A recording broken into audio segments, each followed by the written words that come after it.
Ceux qui nous rejoignent dans la même vision, ce sont les anglophones, voilà. Parce que la mentalité anglophone, c'est vraiment, selon moi, la meilleure mentalité qu'il faut à un jeune pour pouvoir avancer. Et c'est quoi cette histoire d'anglophone? En fait, les anglophones, c'est plus, c'est une manière de donner la valeur et donner l'exclusivité à ceux qui nous aiment, ceux qui nous soutiennent.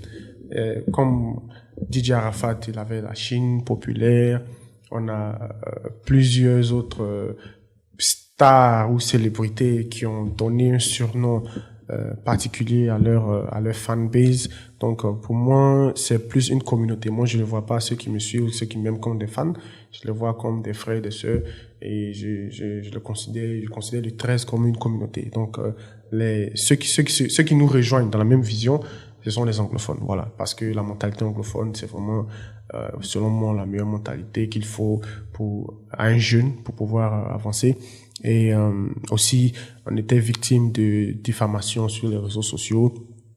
Et les gens ont voulu me surnommer, surtout moi, anglophone, pour décrire, en fait, quelqu'un qui est malin, mais quelqu'un qui n'est pas sérieux, et tout ça. Donc, moi, j'ai préféré renverser ça et nettoyer ce nom-là et puis l'approprier à notre communauté pour leur montrer que il s'agit pas de ce que les gens disent, hein, il s'agit de ce qui est fait. Voilà. Donc, les anglophones, c'est ça. Et tout ce qu'on veut faire, d'ailleurs, tous les produits qu'on fait sortir, c'est destiné à tout le monde, hein, mais on donne l'exclusivité et des avantages beaucoup spéciaux à ceux qui nous suivent, ceux qui nous aiment, ceux qui nous supportent, ceux qui sont fiers, hein, d'être dans cette communauté-là. Et ce n'est que le début, hein, de cette communauté. Nous sommes qu'au début. Là, on n'a même pas encore bien commencé. Et on a beaucoup de choses qu'on prépare. Et comme j'ai dit, je me suis lancé un défi. Ça va être vraiment une communauté exclusive qui va bourrer de personnes qui veulent. Les gens vont se débattre même pour faire partie de cette communauté-là. Alors, on sait qu'il y a le Tchin-Tchin Côte d'Ivoire. Est-ce qu'il y a autre chose qu'on devrait savoir concernant l'actualité de Jonathan Morrison aujourd'hui? Je suis beaucoup plus réservé maintenant, voilà, parce que j'ai beaucoup de travail à faire, beaucoup de responsabilités. Donc, c'est juste, je préfère dire, est-ce qu'il y a l'actualité du 13? Voilà, le 13, ouais, la compétition. Après la compétition, on prévoit faire la cérémonie Hall of Fame en février, après le championnat national, après la version basket de la CAM Tchin-Tchin, la CAM Côte d'Ivoire que vous connaissez. Et puis ça c'est parallèlement à tous les autres projets qu'on va déployer, en fait. Voilà. Toujours dans cette posture d'innover et d'apporter quelque chose de nouveau, j'ai vu également que tu voulais faire la Champions League. Ça m'a scotché. Je me dis, mais en fait, tu as tellement de bonnes idées, tu as tellement d'idées. Franchement, moi, j'avais hâte de te rencontrer. Merci. Parce que je me dis que quelque part, si je le rencontre, forcément, je vais récupérer quelque chose avec lui. Je vais récupérer peut-être sa vision. Moi, j'apprends de tout le monde. Hein. Je vais récupérer sa vision, sa manière de faire les choses, son énergie. Parce que venir dans un contexte africain et penser qu'on va faire la Champions League du tournoi de Maracana, un tournoi qui était à la limite méprisé, disons-le.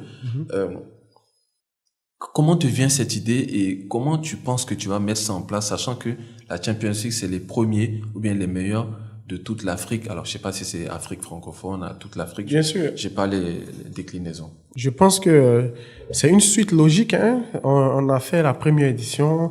On a été contacté par plusieurs autres pays qui nous invitent à venir déployer ça là-bas. On a fait la deuxième édition et la demande est devenue encore plus forte. C'est vraiment une suite logique parce que nous sommes suivis dans plusieurs différents pays d'Afrique, même en Europe, aux États-Unis.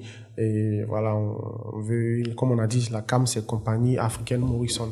C'est pas compagnie ivoirienne, c'est pour toute l'Afrique. Donc, on va exporter la compétition. Et si déjà on exporte la compétition, c'est une suite logique de faire rencontrer tous les vainqueurs des différentes compétitions locales. Donc, pour nous, c'est pas vraiment grande chose, mais le plus important, c'est le travail qu'il faut mettre là-bas, à l'intérieur. Et comme on a dit là, tout ça rentre dans l'optique de développer le petit poteau. Voilà, ce sport-là. Donc, on peut pas développer un sport si on le joue uniquement dans un pays. Il faut le faire connaître aussi aux autres pays d'Afrique parce que c'est vraiment quelque chose. Il y a vraiment une certaine énergie qu'on a pu créer, une énergie d'union et de solidarité, de soutien à des gens qui n'ont jamais porté le maillot de Yopougon. Ils portent le maillot de Real, de Barça, de Chelsea. Tout ça, c'est des communes des autres pays qui sont à 7000, 8000 kilomètres de nous, qui ne savent même pas que nous existons et on porte le maillot aussi. Et c'est ça que moi je veux changer, en fait. Je veux voir les gens porter le maillot de Yopougon, porter le maillot d'Abobo, porter le maillot de leur propre ville. Et tout ce qu'on fait là, on est beaucoup apprécié, beaucoup suivi aussi par la diaspora. Parce que eux, ils connaissent la valeur de ces choses-là. Ils commandent même, il y a des gens qui commandent des t-shirts de notre compétition. En France, il y en a qui commandent depuis les États-Unis, il y en a qui commandent dans les autres pays d'Afrique. Et il y a des gens qui viennent de Divo, qui ont commandé des t-shirts qui sont au Gabon, qui portent des t-shirts de Divo au Gabon. Il y a quelqu'un qui nous a appelé, il a vu quelqu'un passer au Togo avec un t-shirt de peau noire. Il y a des gens en France qui portent des t-shirts de leur équipe. Ils sont fiers d'appartenir, ils sont fiers de leur origine, mais bon, je sais pas l'Afrique, mais la Côte d'Ivoire n'a pas encore eu cette opportunité-là de valoriser ses propres jeunes et de créer des talents localement. Je pense que c'est possible. Je pense que c'est vraiment possible. Et cette concurrence saine-là des différentes villes, communes. Et cette année, même avec la 3e édition, on va amplifier ça encore. On va vraiment mettre le paquet.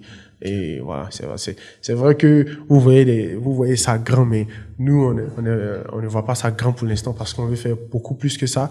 Mais souvent, les moyens, on a tellement de choses à faire. Et on n'est pas subventionné, on n'est pas financé, on avance sur fonds propres. Donc, c'est ce qui nous ralentit un peu. Sinon, si on avait beaucoup plus de moyens, on aurait fait beaucoup mieux que ce qui se passe là.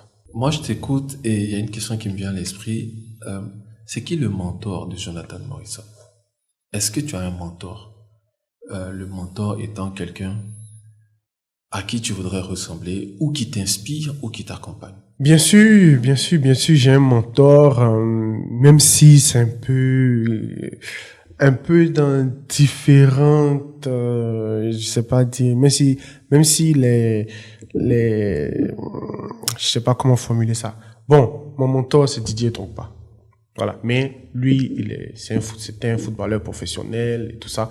Moi, je ne suis pas footballeur professionnel, je suis beaucoup plus entrepreneur. Mais s'il y a quelqu'un à qui je voudrais ressembler, c'est bien sûr Didier Drogba.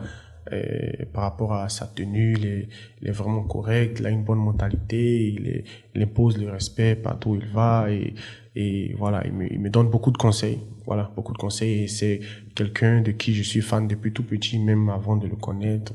Il m'a fait beaucoup aimer le football, il a vraiment une carrure, voilà, extraordinaire. Donc, voilà. S'il y a quelqu'un à qui je voudrais ressembler, c'est bien lui. Voilà. Merci beaucoup à la légende, Didier Drogba, pour son parcours, de nous avoir inspirés et de m'avoir ouvert les bras aussi pour tous ces conseils qu'il me donne tout ce temps. Voilà.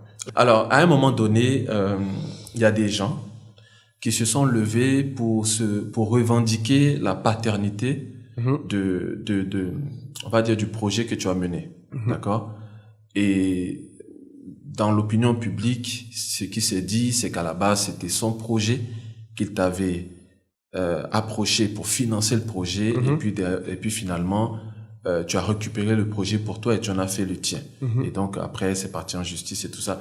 Qu'est-ce que tu peux nous dire par rapport à cette période-là? En fait, il faut dire qu'il y a beaucoup de mensonges à ce sujet-là. C'est comme une propagande et ces personnes-là ont profité du moment où il y avait assez de scandales autour de nous pour lancer cette compétition-là.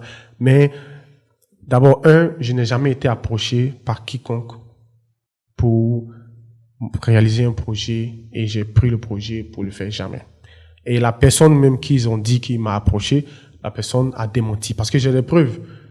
Ça, c'est le premier mensonge qu'ils ont dit.